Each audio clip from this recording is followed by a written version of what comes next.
All right, Anurag Thakur, one of the big, in fact, minister who got a leg up in this entire cabinet is now speaking. The first cabinet meeting. Listen in. याद होगा कि पिछले वर्ष 15 मई 2020 को माननीय वित्त मंत्री जी ने 1 लाख करोड़ के एग्रीकल्चर इंफ्रास्ट्रक्चर फंड की घोषणा की थी और उसके बाद 1 फरवरी 2021 को माननीय वित्त मंत्री जी ने बजट में ये भी घोषणा की थी कि इसमें एपीएमसीज को जोड़ा जाएगा।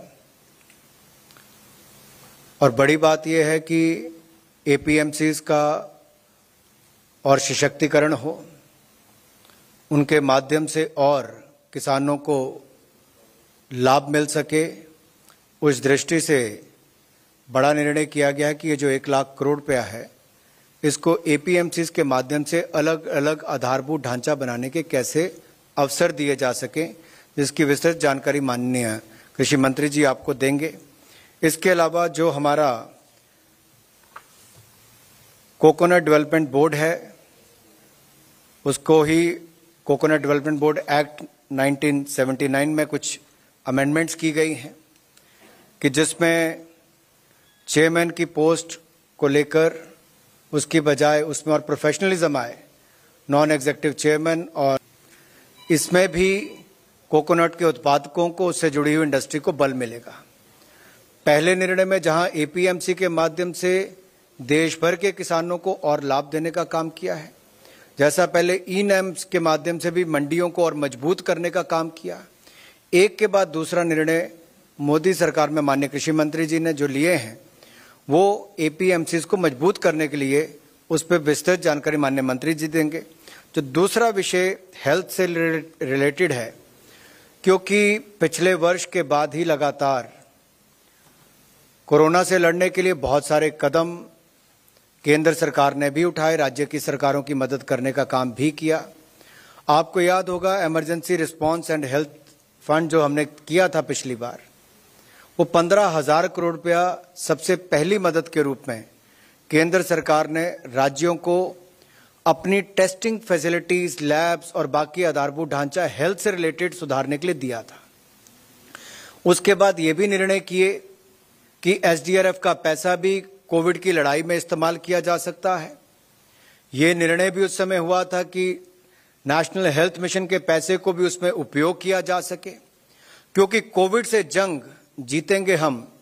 इसमें लगातार केंद्र ने राज्यों की मदद करके एक टीम के रूप में काम किया और आज एक बड़ा निर्णय फिर emergency response and health systems preparedness package 2, जिसको 23,123 करोड़ रुपए का आज उस पर निर्णय लिया है। इसमें भी राज्यों को अगर भविष्य में कोई ऐसी स्थिति आती है कि कोविड से लड़ना पड़े, तो जैसा हमने पहले भी कहा था कि बाल चिकित्सा के लिए पेडियाट्रिक्स और बाकी सब सुविधाएं और बाकी भी सब, उस पर माननीय हमारे स्वास्थ्य मंत्री मनसुख भाई वो भी आपको उस पर जानकारी देंगे।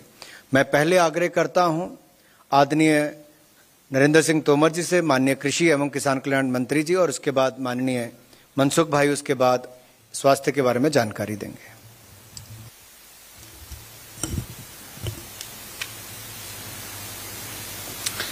इस अवसर पर उपस्थित हमारे स्वास्थ्य एवं परिवार कल्याण मंत्री माननीय श्री मनसुख भाई मांडविया जी और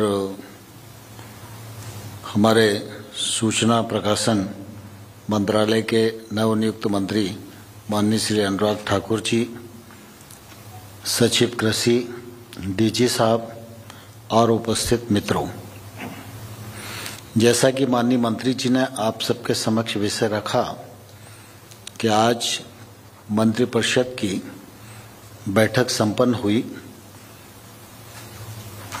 प्रधानमंत्री नरेंद्र मोदी जी की अध्यक्षता में बैठक में कृषि एवं स्वास्थ्य मंत्रालय से संबंधित अनेक निर्णय हुए। कृषि मंत्रालय से संबंधित जो निर्णय हैं, विगत 7 वर्षों के आप सब भी साक्षी हैं। लगातार भारत सरकार के निर्णय, प्रधानमंत्री नरेंद्र मोदी जी की जो कृषि और किसान के प्रति प्रतिबद्धता है, उसके परिचायक हैं और वो प्रतिबद्धता को दर्शाते हैं। हम सब जानते हैं कि हमारे देश में एक बड़ा क्षेत्र है जहां नारियल की खेती होती है।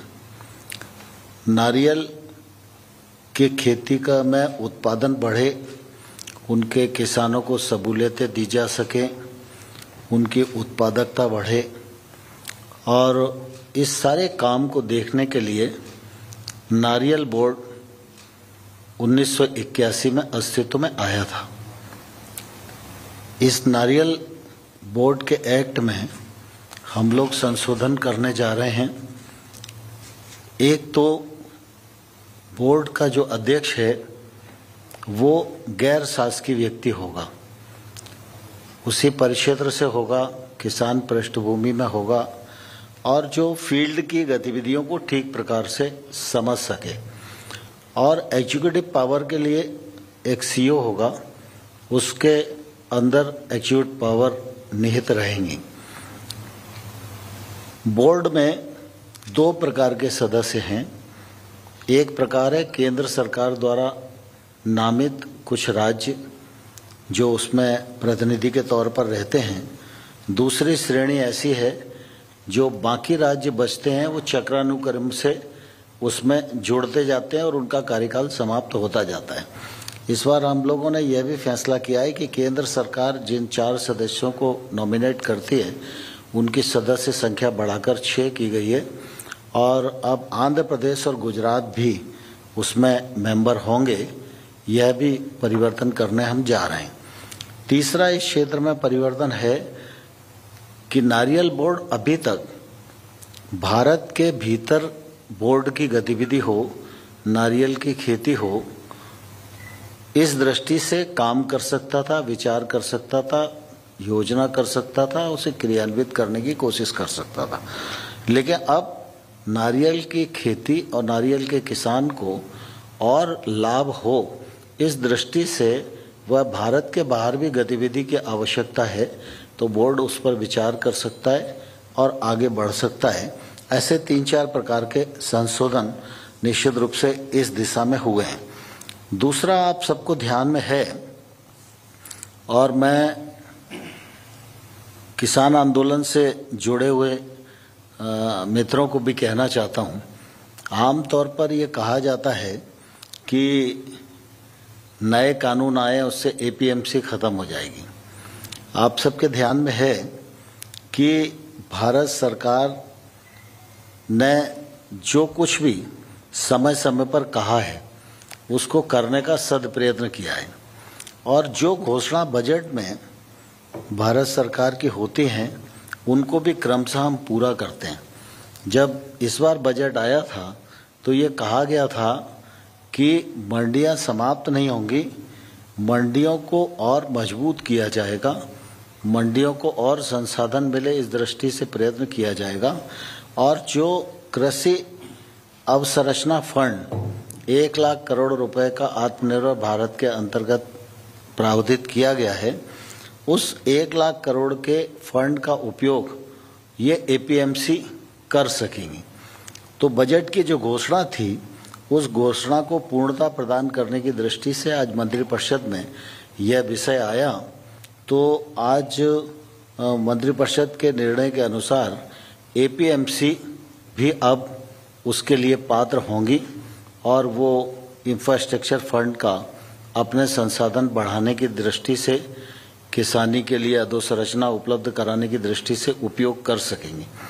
इसी के साथ साथ राज्य सरकार और राष्ट्रीय और राज्य स्तर की जो कोऑपरेटिव की फेडरेशंस हैं या स्व सहायता समूह के फेडरेशन हैं, वो भी इसकी पात्रता की सूची में आज के निर्णय के बाद आ जाएंगे। अभी तक हम लोगों ने इसमें ये प्रावधान किया था कि कोई व्यक्ति, संस्था, सहकारी समिति, एफपीओ या एग्री स्टार्टअप, किसानों का समूह, ये सब लोग अगर आएंगे तो एक संरचना बनाएंगे तो उसके लिए 2 करोड़ रुपए तक का लोन, जिस पर सरकार की गारंटी होगी और 2 करोड़ रुपए तक के ऋण पर 3% ब्याज की छूट होगी।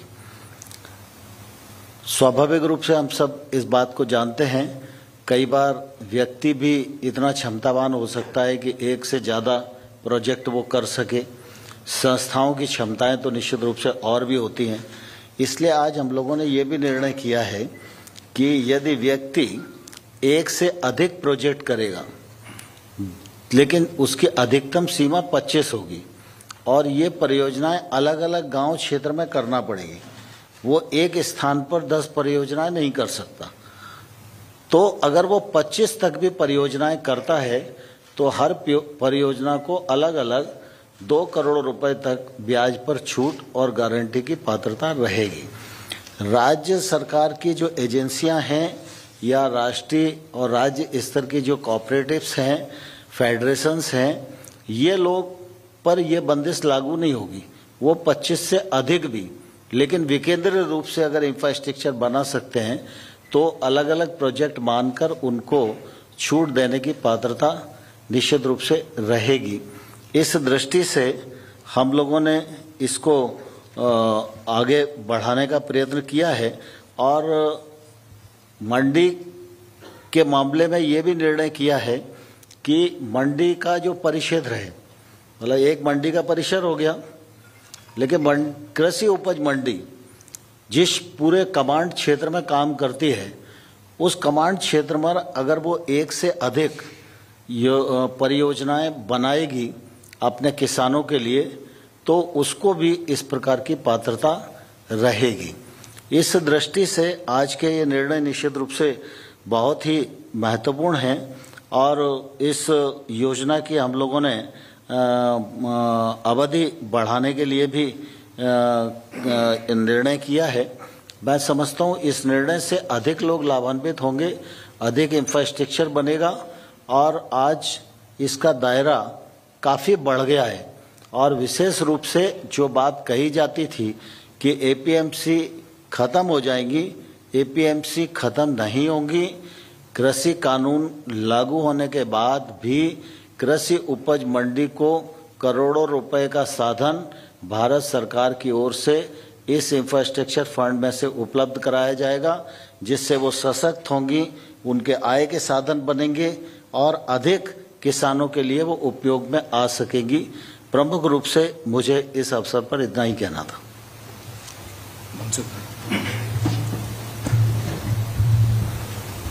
नमस्कार। आदरणीय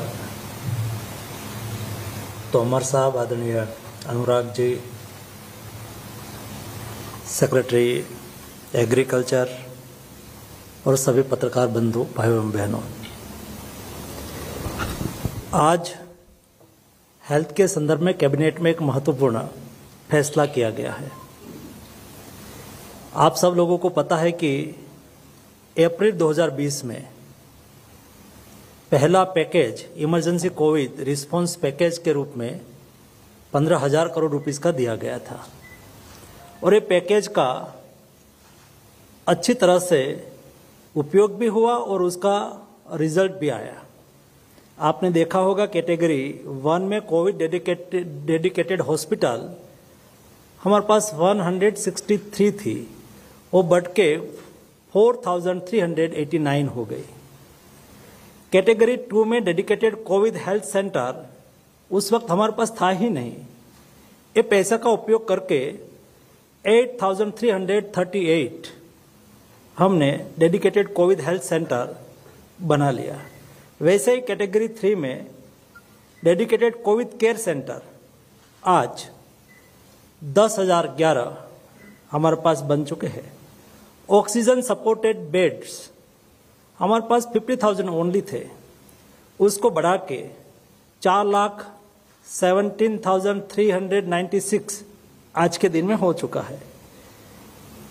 इस तरह से ये 15,000 करोड़ रुपीस का उपयोग हुआ और उसका फायदा भी हमें हुआ। सेकंड वेव्स में हमें जो दिक्कतें हमारे सामने आई, जो समस्याएं हमारे सामने आई, वो भविष्य में हमारे सामने इस स्थिति को हम भविष्य में कैसे निपटे, उसके लिए ये पैकेज 2 लाया गया है। पैकेज 2 में कुल मिला के 23,123 करोड़ रुपीस, 23,000 करोड़ रुपीस का एक पैकेज है। ये पैकेज में कुल मिला के केंद्र सरकार और राज्य सरकार दोनों साथ में मिलके उसका इम्प्लीमेंटेशन करेंगे और ये पैसा स्टेट को दिया जाएगा। केंद्र सरकार की ओर से 15,000 करोड़ रुपीस दिया जाएगा और राज्य सरकार 8,000 करोड़ रुपीस निकालेगी। सभी के साथ, सभी स्टेट गवर्नमेंट के साथ कंसल्टेशन के आधार पर कौन सी व्यवस्था करने की आवश्यकता है। सेकंड वेव्स में हमने देखा कि देश में बेड आज के दिन में जो पीक पर पहुंचा था सेकंड वेव्स, तो क्या स्थिति थी, उसको देखते हुए क्या करना चाहिए।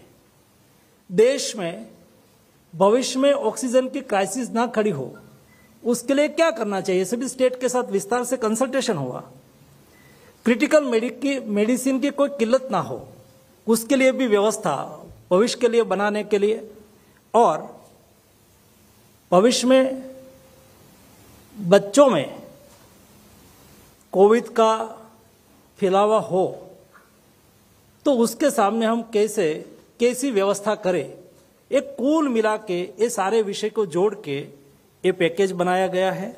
उसके अलावा कई ऐसी व्यवस्था है जिस व्यवस्था हमें सेंट्रल और इंटीग्रेटेड डिजिटल प्लेटफॉर्म के माध्यम से हम उसके सामने अच्छी तरह से उसका उपयोग करके कोविड क्राइसिस के सामने लड़ सके।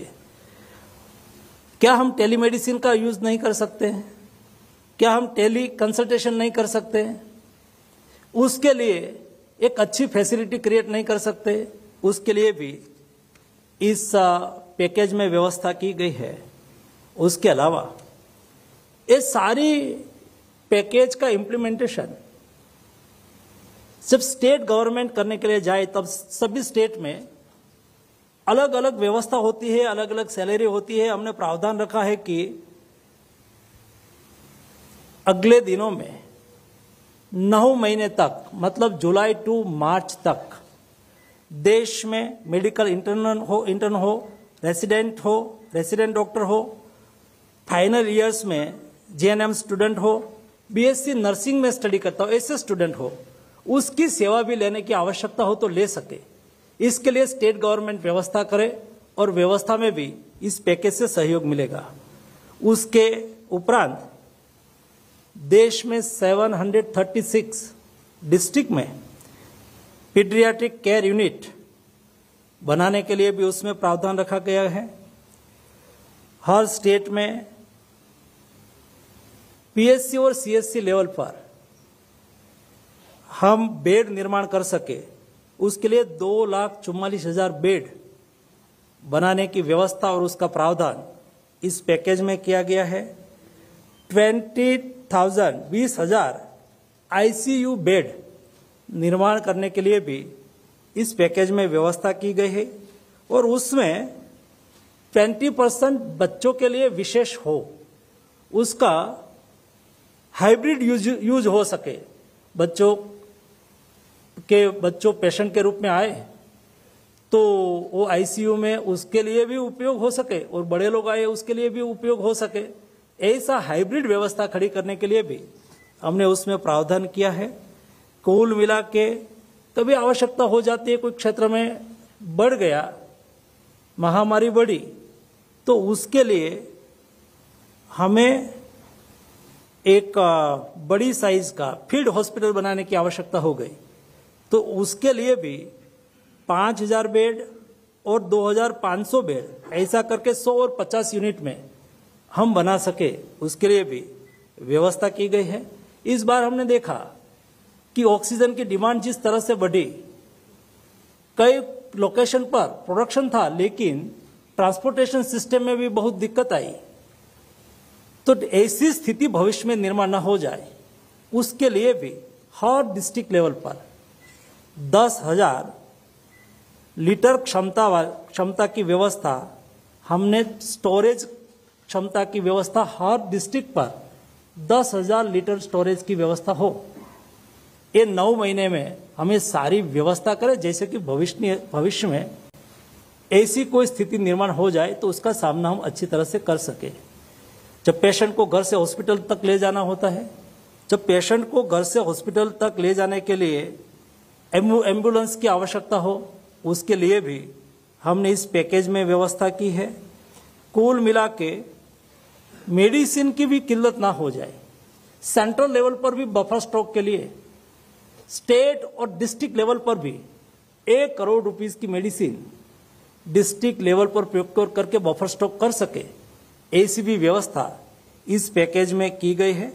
कुल मिला के भविष्य में कोविड बढ़े तो उसका सामना देश अच्छी तरह से और योजना पूर्वक कर सके, इस पैकेज के माध्यम से सुनिश्चित किया है।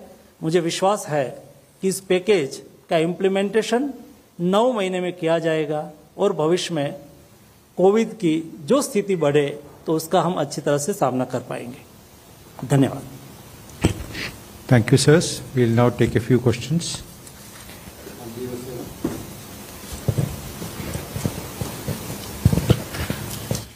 मनसुख जी, सबसे पहले आपको बधाई स्वास्थ्य मंत्री बनने की। मैं मधुरेंद्र न्यूज नेशन से बोल रहा हूं।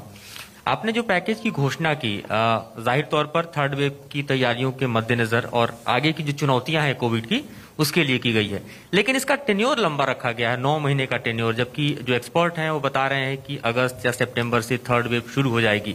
तो जो सामने का थर्ड वेव है जिसको लेकर पूर्वानुमान है, उसको लेकर इस पैकेज में क्या व्यवस्था है?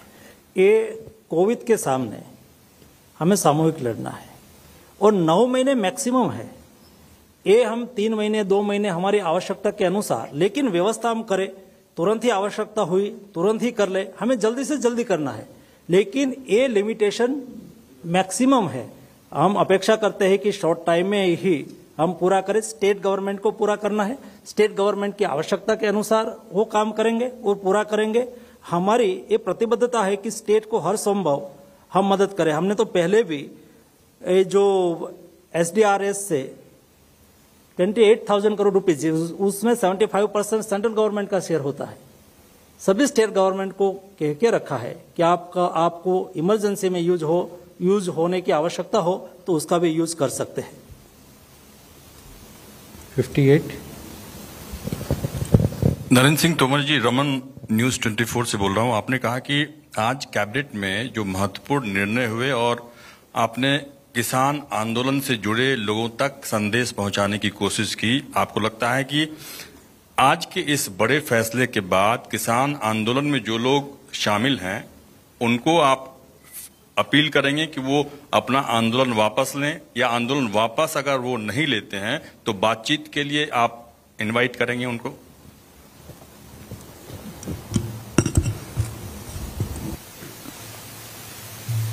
किसान आंदोलन से संबंधित जो यूनियन हैं उनको मैंने एक बार नहीं अनेक बार यह कहा है कि कानून को रिपील करने के अतिरिक्त कोई भी प्रस्ताव वो लेकर हमारे पास आए, हम उस प्रस्ताव पर चर्चा करने के लिए तैयार हैं। दूसरा, हमने हमेशा किसान आंदोलन के साथ संवेदनशील रवैया अख्तियार किया है। हमेशा किसानों का सम्मान मोदी सरकार के मन में है। लगातार हमारी कोशिश है कि किसान समृद्ध हो, खेती आगे बढ़े, मुनाफे की खेती हो, किसान महंगी फसलों की ओर आकर्षित हो और किसान को सरकार की ओर से अधिकाधिक सुविधाएं दी जा सके। कृषि सुधार कानून भी इसी दिशा में भारत सरकार का एक महत्वपूर्ण कदम है और मैं समझता हूँ समय रहते किसान यूनियन को उसके महत्व को समझना चाहिए। सारा देश उसके महत्व को समझ रहा है और मैं अभी भी आपके माध्यम से उनको यह कहना चाहता हूं कि कुल मिला के APMC के विषय को जिस प्रकार से कहा जा रहा था, तो ये इस निर्णय के बाद मैं समझता हूं इस पर विचार किया जा सकता है और विश्वास भी किया जा सकता है कि APMC समाप्त नहीं होगी। ऐसा कानून में कोई प्रावधान नहीं है। APMC राज्य के कानून के अंतर्गत बनती है और APMC और सशक्त हो और किसानों के लिए उपयोगी हो, यह मोदी सरकार की प्रतिबद्धता है। इसलिए 1 लाख करोड़ रुपए के इंफ्रास्ट्रक्चर फंड में उसको पात्र इकाई माना गया है और इसके बाद निश्चित रूप से एपीएमसी की क्षमता बढ़ेगी। यह भी कहा जाता था कि एमएसपी के लिए समस्या जाएगी, तो आप सबने देखा जब से आंदोलन शुरू हुआ है तब से लगातार पैदावार भी बढ़ रही है, लगातार खरीद भी बढ़ रही है और दलहन और तेलन की भी खरीद बढ़ रही है। और जहां के लोग आंदोलन में अधिक हैं वहां के किसानों को हजारों करोड़ रुपया उनके अकाउंट में इस बार एमएसपी पर खरीद करके पेमेंट किया गया है। मैं आपके माध्यम से किसान यूनियन के नेताओं को यह अपील करना चाहता हूं कि वो गंभीरता से इन सब चीज़ों पर विचार करें, आंदोलन को समाप्त करें, चर्चा का माध्यम अपनाएं। सरकार चर्चा के लिए तैयार है। 262 सर, मैं मिलन हूँ इंडिया टुडे आज तक से। मेरा सवाल स्वास्थ्य मंत्री मनसुख भाई मंडाविया से। सर, एक क्या इस पैकेज में वैक्सीन्स को लेकर कोई इंक्लूजन है और वैक्सीन्स को लेकर क्या अभी रणनीति रहेगी, क्योंकि आने वाले समय में एक अगर तीसरी लहर से बचना है तो वैक्सीन एकमात्र निवारण दिखाई देता है। स्टेट्स भी कुछ किल्लत की बातें कर रहे थे।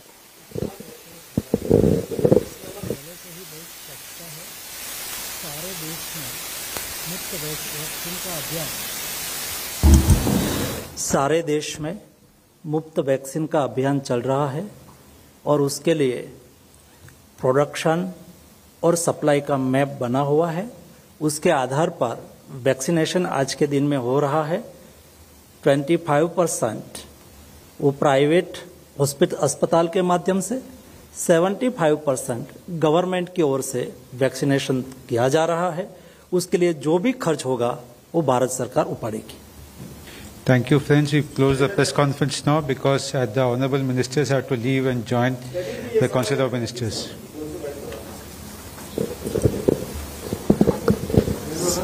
सर, आनंद हूँ इंडिया टीवी से।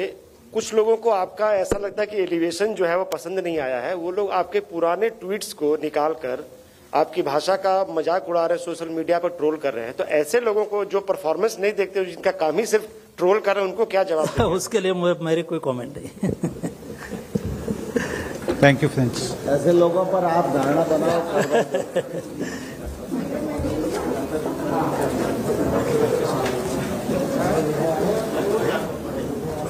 All right, viewers, the first briefing of Team Modi. There you have it, the minister speaking and taking questions from the press.